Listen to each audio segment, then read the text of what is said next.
শরীফ ওসমান হাদি গতকালকে রাত্রে শেষ শহীদ হয়েছেন, শাহাদাত বরণ করেছেন। শরীফ ওসমান হাদি দেশের জন্য নিবেদিত একজন প্রাণ ছিলেন। ন্যায়ের পক্ষে, ইনসাফের পক্ষে কথা বলতেন। ইনকিলাব মঞ্চের মুখপাত্র ছিলেন। অন্যায়ের বিরুদ্ধে সাহসী ভূমিকা পালন করতেন।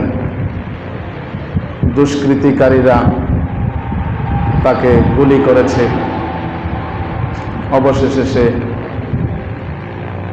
শাহাদাতের মর্যাদা লাভ করে। দেশের প্রতি তার যে পরিমাণ মায়া, মহাব্বত এবং ভালোবাসা ছিল, এই ধরনের লোক খুব কমই জন্মায়। আমরা তার জন্য দোয়া করব, আল্লাহ তাআলা যেন তাকে জান্নাতুল ফিরদাউসের উঁচু মাকাম নসিব করেন, বলেন আমিন।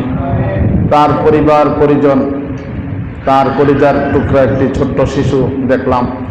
আল্লাহ তাআলা যেন তাদের ভবিষ্যৎ জীবনটা সুন্দর করে দেন। আল্লাহ তাআলা তাদের প্রতি সহায় হন। সাথে সাথে আমরা সরকারের কাছে জোরালো দাবি জানাচ্ছি, শহীদ ওসমান হাদির হত্যাকারী যারা তার হত্যার সাথে জড়িত, তাদেরকে দ্রুত আইনের আওতায় এনে তাদেরকে দৃষ্টান্তমূলক শাস্তি দেওয়া হোক।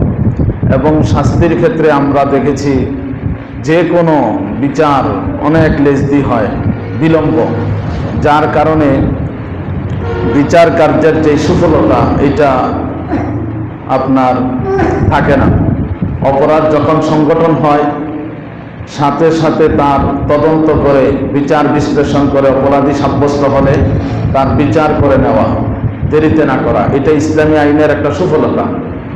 কিন্তু আমাদের দেশে এই যে লেট প্রসেসিং, 10 বছর আগে অপরাধ সংগঠিত হয়েছে, 10 বছর পরে বিচার করে, যার কারণে আইনের সফলতা আসে না।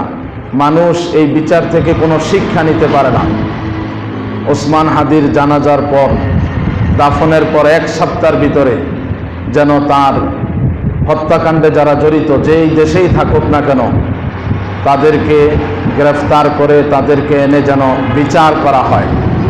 আধিপত্যবাদ এবং সাম্রাজ্যবাদের বিরুদ্ধে সোচ্চার ভূমিকা পালন করে ওসমান হাদি আমাদের দেশের একজন সম্পদ ছিল। বিগত সময়েও যারাই দেশের পক্ষে কথা বলেছে, স্বাধীনতার পক্ষে কথা বলেছে, ইসলামের পক্ষে কথা বলেছে, তাদেরকেই মেরে ফেলা হয়েছে।